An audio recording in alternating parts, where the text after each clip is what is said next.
This review is probably going to ruffle some feathers. How's it going, everyone? I'm John. This is Cine Park Rangers, and if you're new to the channel, we talk all things movies and theme parks here, so thanks for clicking on the video. And before we get into it, I just want to let you know this is going to be a spoiler-free review. I don't want to ruin it for anybody that's planning on going out and watching it today, but without further ado, let's get into it. My take is a little bit different than most takes I've been seeing on the internet, so yeah. Okay, so Longlegs stars Nicolas Cage, Michael Monroe, Blair Underwood, and Alicia Witt. It's directed and written by Oz Perkins, and it has cinematography by Andres Orochi, and I'm sorry if I butchered that last name.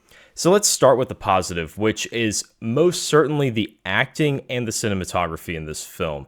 I have yet to see a film this year that really strikes the nail on the head as well as this film when it comes to just composition for a horror film and making the atmosphere feel unsettling. It's very, very good there, and that's 100% credited to Orochi and the genius that he is when it comes to framing things and making things feel spooky and scary a little bit.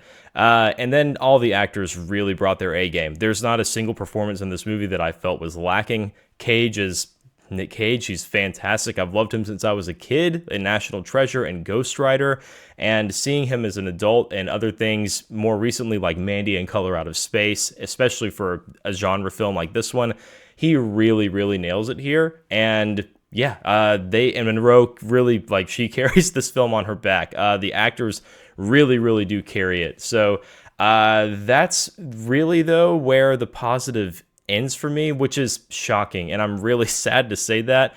I was expecting this movie to be a certain level of professional and competent when it comes to the overarching story based on comparisons to things like Seven and Silence of the Lambs.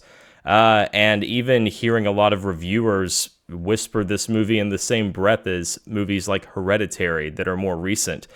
I very obviously had my expectations pretty high, and the marketing asks you to go in with high expectations. And I want to say too, just real quick, if you love this movie, if you have seen it and you do like it, if you're watching this after you've watched the movie and you enjoyed it, by all means, enjoy it. I'm not here to ruin anyone's fun. I'm glad that you liked it. I just am telling you my thoughts on it. So, yeah, let's get into the story a little bit. So the execution is where I feel like most of the issues lie. This movie has some good ideas. It has some good ideas with Nick Cage as the serial killer. It has some good ideas with sort of the like Zodiac, breaking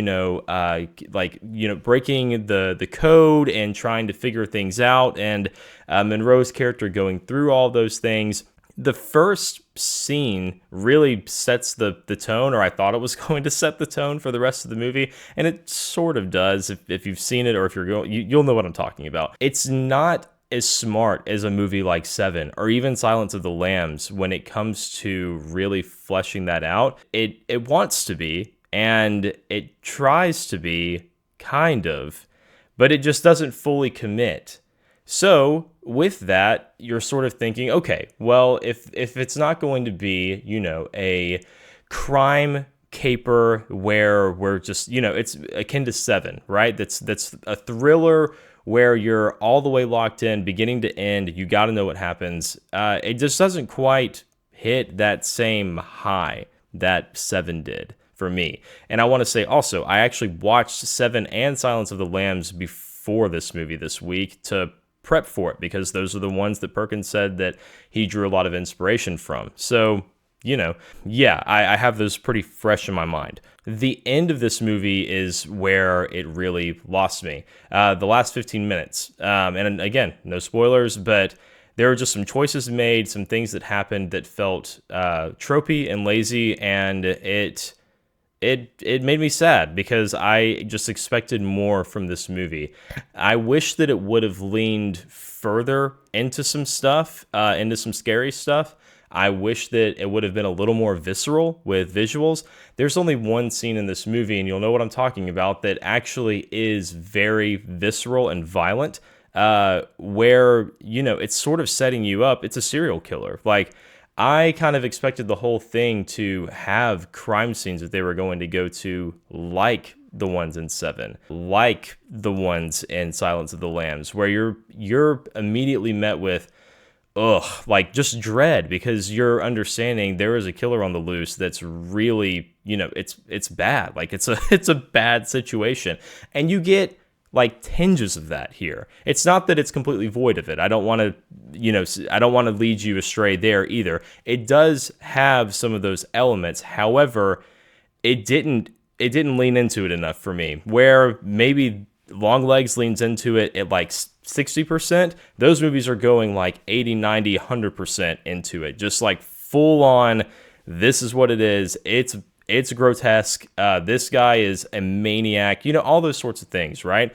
Which is funny because Nick Cage's Longlegs is a maniac. He's probably the most maniac-like out of any of the serial killers. If you're again comparing to Silence of the Lambs and Seven, his character is very unhinged, and that's very clear from the get-go, which is cool. Like, that works, and Cage is so good at playing unhinged and going crazy. I mean, I love the Nick Cage freakouts, right? He has them in almost any movie that he's in these days, where he just kind of loses it.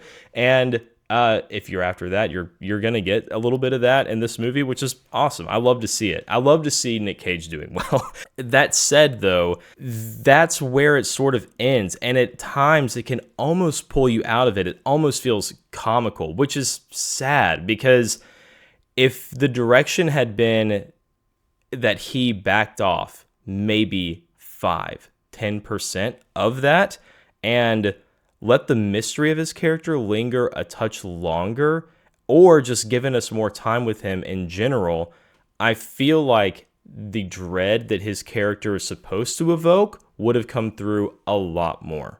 At the end of the day, this film is also, like I said before, being compared to movies like Hereditary. Hereditary was one of those that did stay with me, and so did The Witch by Robert Eggers. And I think that I just had an expectation of this film making me want to stay in bed if I needed to get up in the middle of the night and go pee. You know what I mean? That's scary, where you wake up from a dream, you remember what you watched, 6 hours beforehand, and you're just locked up because you're like, I'm not getting out of bed this time.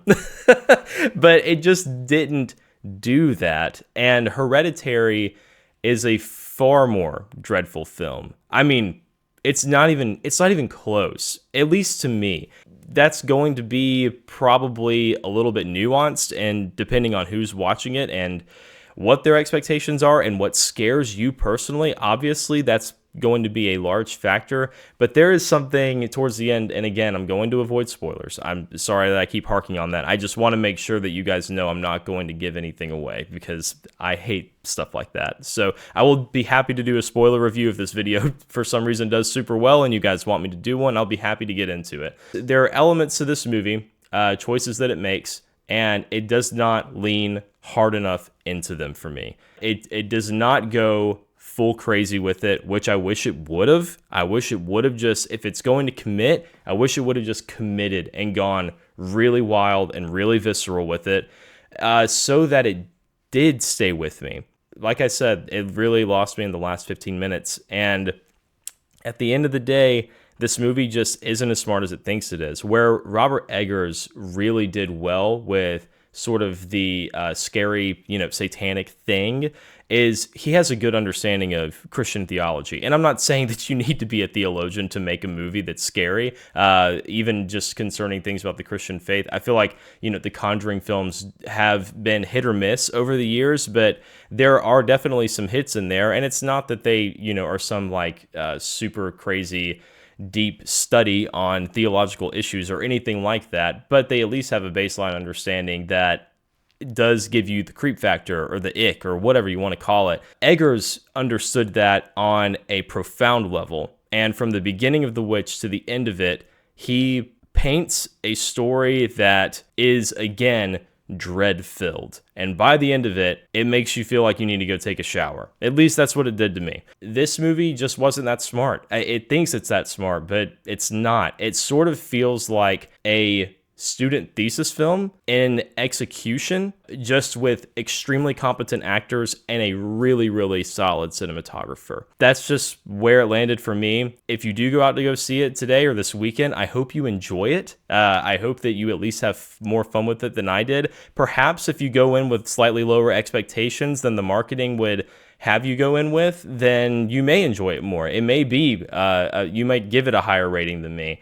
But at the end of the day, I feel like whoever marketed this film deserves like half of the film's profits as their payment, because they did such a good job. But I do feel cheated. I'm not even going to lie to you.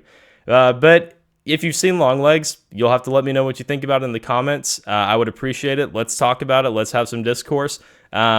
Try to avoid spoilers for the first few days of the comments, just so that people have a chance to go and watch it. But yeah, you know, I'm on social media. I'm on Cindy Park Rangers on Instagram, on Twitter, and on TikTok. So if you would like to have a conversation, shoot me a DM. I'd be happy to talk to you about it. It's really cool to talk to you guys about these things. So I appreciate it. Thanks for watching. If you haven't subscribed, go ahead and do that. Click the like button. Helps a ton.